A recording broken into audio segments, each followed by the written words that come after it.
Bonjour, nous sommes de retour sur le terrain de Coulommiers pour la deuxième journée de ces championnats de France de vol à voile 2023, classe libre et 18 mètres. Comme chaque matin, la journée des pilotes commence par le briefing et c'est aussi l'occasion de présenter les résultats des circuits de la veille.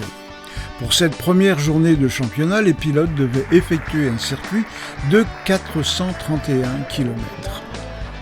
Sur le podium, la première place est occupée par notre ami danois Arne sur GS3 Jet 18 mètres.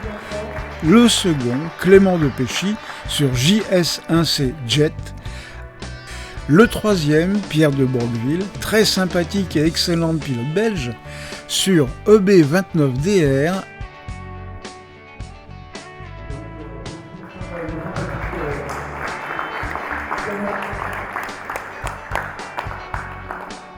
Que nous réserve le ciel de Seine-et-Marne ? Renan, notre monsieur météo, va nous éclairer. Bonjour à tous, deuxième journée du championnat de France 18 mètres et libre. Aujourd'hui une épreuve un petit peu plus technique puisque la zone avec les bonnes conditions météorologiques pour le vol en planeur sont finalement assez étroites. On a une bonne zone sur Coulommiers avec une très bonne visibilité.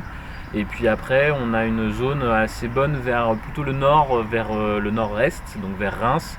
Et on va envoyer donc les planeurs vers cette direction-là pour qu'ils puissent faire un beau circuit. On a des plafonds qui sont assez hauts finalement, avec 1400 mètres en début de journée jusqu'à 1600 mètres en fin de journée. On propose aujourd'hui une épreuve, un AAT, donc une épreuve avec des gros cercles où on peut aller tourner un petit peu où on veut sur le circuit. Ça, c'est les pilotes qui décideront, suivant les conditions et suivant comment ça évolue, où est-ce qu'ils vont tourner, donc où est-ce qu'ils vont aller. Et puis on guide quand même avec ces cercles des directions, donc ce sera plutôt le nord aujourd'hui. On a toujours effectivement la dépression au nord de l'Angleterre et l'anticyclone des Açores qui continue à nous amener une zone assez humide avec un flux océanique assez humide. Mais aujourd'hui on a une très belle visibilité, des très beaux cumulus et je pense que ça va être une très belle journée pour le vol à voile. Le circuit du jour, 224,73 km. Esternay, Reims, Prunay, Connantre, report Est et arrivée Ouest. C'est la fin du briefing. Les pilotes ont pris note des dernières consignes. Heure de décollage, altitude max, zone interdite, point de virage.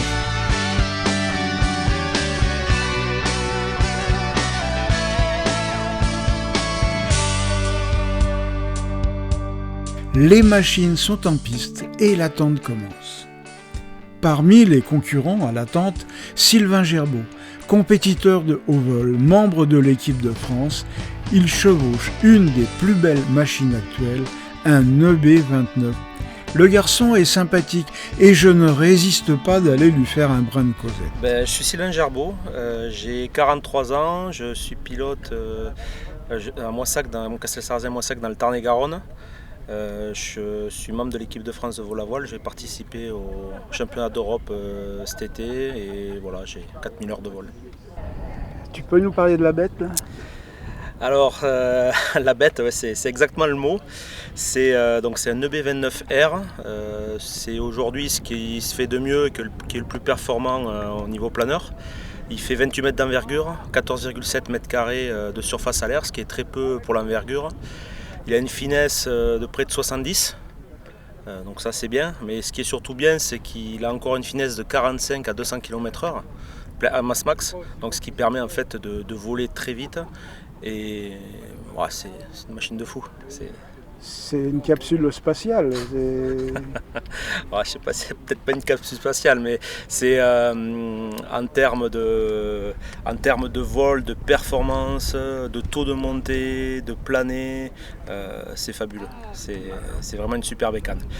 Seul truc, c'est au sol, c'est un peu moins fabuleux parce que 28 mètres c'est un peu grand, mais du moment où on est en l'air, on a oublié tout ça. Les sensations de pilotage. Alors ça reste un grand planeur, hein. C'est un vrai classe libre, ça se pilote pas comme un petit 15 mètres ou 18 mètres, donc ça demande Ça demande quand même une certaine finesse de pilotage, une anticipation, puisque quand vous avez décidé de tourner à gauche et que la pompe finalement était à droite, c'est très compliqué de repartir à droite. Mais au-delà de ça, quand ça veut rigoler, que ça veut bien cheminer, il n'y a pas besoin de beaucoup spiraler en même temps. Ouais. 28 mètres, il doit y avoir quand même de l'inertie quand tu viens de le dire là. On ne vire pas d'une seconde à l'autre. Non, on ne vire pas d'une seconde à l'autre. Il faut faire attention de ne pas trop réduire la vitesse, sinon on a le risque de plus pouvoir manœuvrer comme on veut. Donc non, ça se pilote. Il faut avoir un petit peu d'expérience, mais c'est fabuleux. C'est vraiment une super bécane. Est-ce que c'est un planeur qui prévient ou vraiment il est...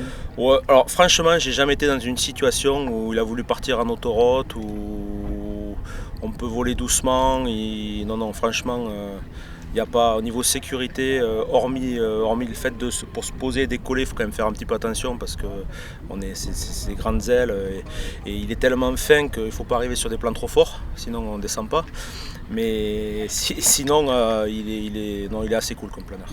Alors il a une particularité quand même, c'est que quand on ouvre le coffre à l'arrière... Ah oui, il y a un moteur. Il y a un moteur, voilà. Alors, tous les planeurs de ce fabricant, effectivement, ils ont un moteur. Et donc le décollage est autonome et puis ça permet aussi, si jamais on ne trouve plus d'ascendance à un moment donné, de pouvoir rentrer à la maison. Ouais, quand même une sacrée sécurité. Oui, c'est quand même pas mal. Parce qu'on a là, franchement, j'ai pas trop envie de me poser dans un champ avec ce planeur. J'imagine que ça doit être assez, pas compliqué, mais délicat et dangereux. Ouais, alors si le champ est assez grand, ça va aller. Le problème, c'est qu'il a la roulette de queue rétractable, qui est très petite. Et je pense que dans un champ, elle ne va pas faire long feu. Ouais. Voilà. Alors, est-ce que j'ai devant moi un pilote heureux? Je suis très heureux. J'ai la chance de voler dans le meilleur planeur du monde, donc je suis très heureux.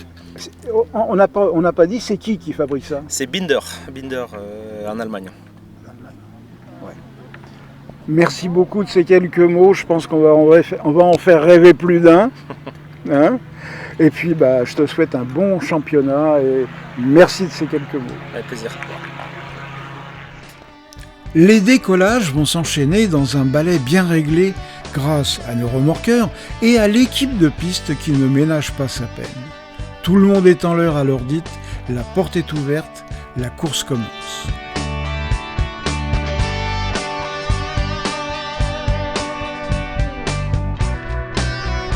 Aujourd'hui, grâce au Flarn, il est possible de suivre la course de chaque machine en direct.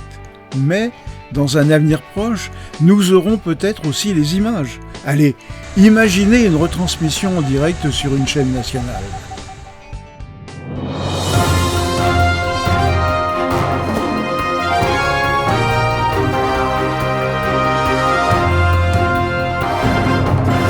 Bonjour chers téléspectateurs, nous sommes en direct sur le terrain de Coulommiers où se déroulent les championnats de France de vol en planeur, classe libre et 18 mètres.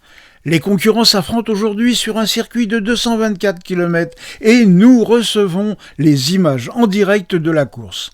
En tête, le Danois Peter Eriksen sur AS33 ES 18 mètres. Il négocie les ascendances de façon parfaite. Il est suivi de très près par Sylvain Gerbeau sur EB29R.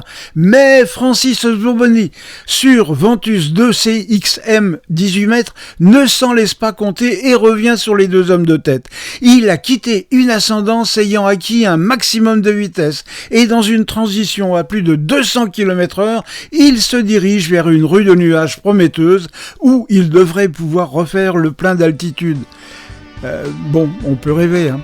C'est peut-être pour demain, et pendant que j'y suis, il faudrait déclarer le vol en planeur d'utilité publique. Demain, les résultats de la course pour de vrai, cette fois. À très vite, demain pour la suite.